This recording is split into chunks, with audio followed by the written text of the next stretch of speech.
Hello everyone, আসসালামু আলাইকুম।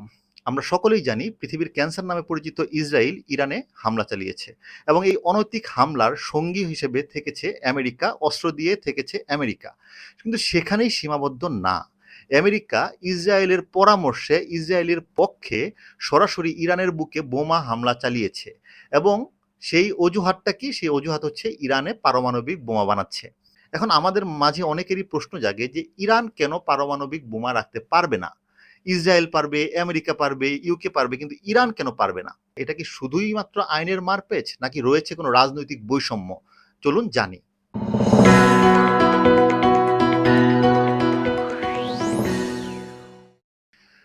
America কেন পারমাণবিক বোমা রাখতে পারবে, ইসরায়েল কেন পারমাণবিক বোমা রাখতে পারবে এবং কেন ইরান পারমাণবিক বোমা রাখতে পারবে না, তার উত্তর জানতে যেতে হবে ১৯৬৮ সালে। ১৯৬৮ সালে একটা চুক্তি স্বাক্ষরিত হয় যাকে বলা হয় এনপিটি। এনপিটি মানে হচ্ছে নন প্রলিফারেশন ট্রিটি। এই চুক্তির ৩টি মূলনীতি হচ্ছে: ১, নতুন কোনো দেশ পারমাণবিক অস্ত্র বানাতে পারবে না। মানে হচ্ছে ১৯৬৮ সালে যে চুক্তি স্বাক্ষরিত হয় তার আগে ১৯৬৭ সাল পর্যন্ত যারা কিনা পারমাণবিক অস্ত্র বানিয়েছে তারা ব্যতীত, সেই ৫টি দেশ ব্যতীত অন্য নতুন কোনো দেশ পারমাণবিক অস্ত্র বানাতে পারবে না। নাম্বার ২ হচ্ছে যাদের আগে থেকেই আছে তারা কমানোর চেষ্টা করবে। নাম্বার ৩, শান্তিপূর্ণ কাজে পারমাণবিক অস্ত্র ব্যবহার করা যাবে, কিন্তু সেটা আন্তর্জাতিক পরিদর্শনের সাপেক্ষে। যেমন পারমাণবিক যেই শক্তি সেটা কিন্তু শুধুমাত্র বোমের জন্য না, সেটা কিন্তু বিদ্যুতের জন্যও ব্যবহৃত হয়। সো এরকম কোনো কাজে যদি কেউ পারমাণবিক শক্তি ইউজ করতে চায় সেক্ষেত্রে অবশ্যই ইন্টারন্যাশনাল ল এর আন্ডারে পরিদর্শনের বা সুপারভিশনে থাকতে হবে। এখন এই যে এনপিটি চুক্তি, এই এনপিটি চুক্তির কারণেই হচ্ছে ইরান ঝামেলায় পড়েছে। ইরান কেন পারমাণবিক অস্ত্র রাখতে পারবে না তার উত্তর রয়েছে এই এনপিটি চুক্তিতে। এই এনপিটি চুক্তিতে স্বাক্ষর করার মধ্য দিয়ে ইরান স্বীকার করে নেয় যে তারা কোনো পারমাণবিক শক্তি বা পারমাণবিক অস্ত্র বানাতে পারবে না বা বানাবে না। এখন এই চুক্তিতে সাইন করার পরে যদি কোনো দেশ পারমাণবিক অস্ত্র বানাতে চায় তাহলে সরাসরি এই এনপিটি চুক্তির লঙ্ঘন, যার ক্ষেত্রে ওই ৫টি দেশ, ৫টি পারমাণবিক শক্তিধর দেশ যারা কিনা ১৯৬৭ সালের আগেই পারমাণবিক অস্ত্র বানিয়ে পরীক্ষা করেছে তারা ভেটো দিতে পারে। তারা কিন্তু এই নতুন দেশ কেউ যদি পারমাণবিক অস্ত্র বানাতে চায় তাকে প্রতিহত করতে পারে। এখন এই ইরান এই এনপিটি চুক্তিতে সাইন করে, কিন্তু ইসরায়েল আসলে কেন পারে কিন্তু ইসরায়েলকে কেন কেউ কিছু বলে না? কারণ হচ্ছে ইসরায়েল কিন্তু এই এনপিটি চুক্তিতে সাইন করেনি এবং ইসরায়েলের কাছে যে পারমাণবিক শক্তি রয়েছে বা পারমাণবিক অস্ত্র রয়েছে সেটা পৃথিবীর সকলেই জানে, কিন্তু অফিসিয়ালি কোনো ডকুমেন্টেশনে নেই। কোথাও তারা স্বীকার করেনি তাদের কাছে পারমাণবিক অস্ত্র রয়েছে। এবং যেহেতু এই এনপিটি চুক্তিতে তারা সাইন করেনি সেহেতু এই এনপিটি চুক্তির আওতায় ইসরায়েলের উপরে তারা কোনো রকম পরিদর্শন বা কোনো রকম হুমকিও দিতে পারে না, যার মধ্য দিয়ে ইসরায়েল কিন্তু বেঁচে যায়। কিন্তু ইরান এই এনপিটি চুক্তিতে সাইন করার মধ্য দিয়ে আটকে গিয়েছে যে যেহেতু তারা স্বীকার করেছে তারা অস্ত্র বানাবে না, কিন্তু তারা যদি অস্ত্র বানায় গোপনে তাহলে সেটা আইনের লঙ্ঘন। এবং এই আইনের উপর ভিত্তি করেই কিন্তু এত কিছু হচ্ছে। ইসরায়েল এবং আমেরিকা বারবার তাদের দিকে আঙ্গুল তুলছে যে তারা পারমাণবিক অস্ত্র বানাচ্ছে এবং এগুলো ধ্বংস করতে হবে। এবং সেই অজুহাতেই কিন্তু ইসরায়েল অ্যাটাক করেছে এবং পরবর্তীতে আমেরিকা গণতন্ত্র শব্দের ১২টা বাজিয়ে একটা স্বাধীন দেশে অ্যাটাক করে বসেছে, যেটা কিনা তৃতীয় বিশ্বযুদ্ধের একদম সূচনা বলে অনেকেই ধরে নিচ্ছে। এবং এরপরে যে সারা বিশ্বের ভিতরে একটা যুদ্ধের দামামা বেজে উঠছে সেটা কিন্তু সকলেই টের পাচ্ছে।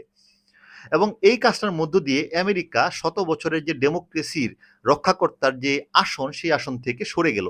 এখন কিন্তু সারা পৃথিবীতেই, ইভেন খোদ আমেরিকাতেই আমেরিকার বিপক্ষে, স্পেশালি ডোনাল্ড ট্রাম্পের বিপক্ষে আওয়াজ তোলা হচ্ছে, আওয়াজ তুলছে। এবং সারা পৃথিবীর মানুষ কিন্তু বুঝছে সারা পৃথিবীর যে এই বাজে অবস্থা তার জন্য দায়ী হচ্ছে একমাত্র ইসরায়েল। এবং ইসরায়েল যেভাবে পৃথিবীতে ধ্বংসলীলা চালাচ্ছে সেটা যে শুধুমাত্র রাজনৈতিক না, এর পিছনে রয়েছে আরো অনেক ধর্মীয় ইতিহাস, সেগুলো আজকে আমাদের আলোচনার বিষয় না। কিন্তু মূল বিষয় যেটা, যে এই যে ইরানের উপর ইসরায়েল এবং আমেরিকা পর্যন্ত অ্যাটাক করে বসলো, সেটা কি শুধুই এই আইনের লঙ্ঘনের কারণে নাকি অন্য কিছু রয়েছে? রয়েছে আরো একটি গোপন এজেন্ডা। আমেরিকা এবং ইসরায়েল মনে করে যে ইরান যদি পারমাণবিক শক্তিধর হয়ে যায় তাহলে সেটা তাদের জন্য থ্রেট।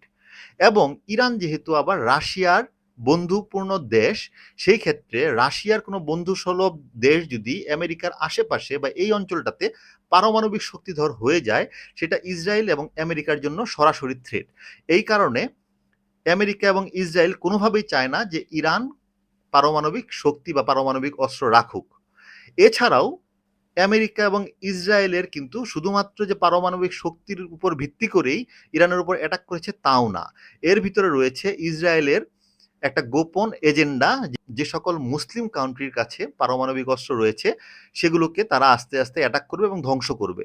তার ভিতরে রয়েছে ইরানের পরে রয়েছে পাকিস্তানের লিস্ট।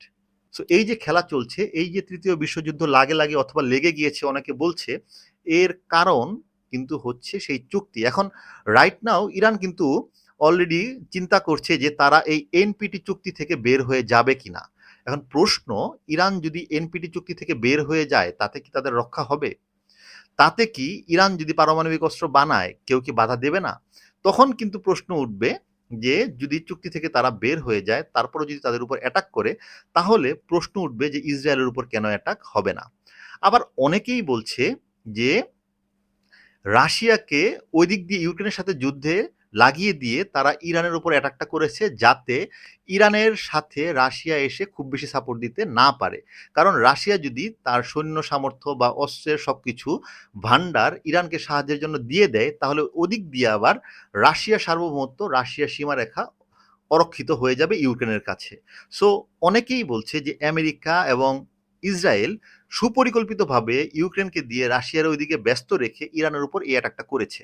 কিন্তু যেটাই হোক, Israel as a cancer of the world তারা করছিল ঠিক আছে, কিন্তু ডোনাল্ড ট্রাম্প যেটা করেছে সেটা একটা উন্মাদনা, সেটা একটা উন্মাদের কাজ হয়েছে, সেটা সারা পৃথিবীর বিশেষজ্ঞরাও পর্যন্ত বলছে।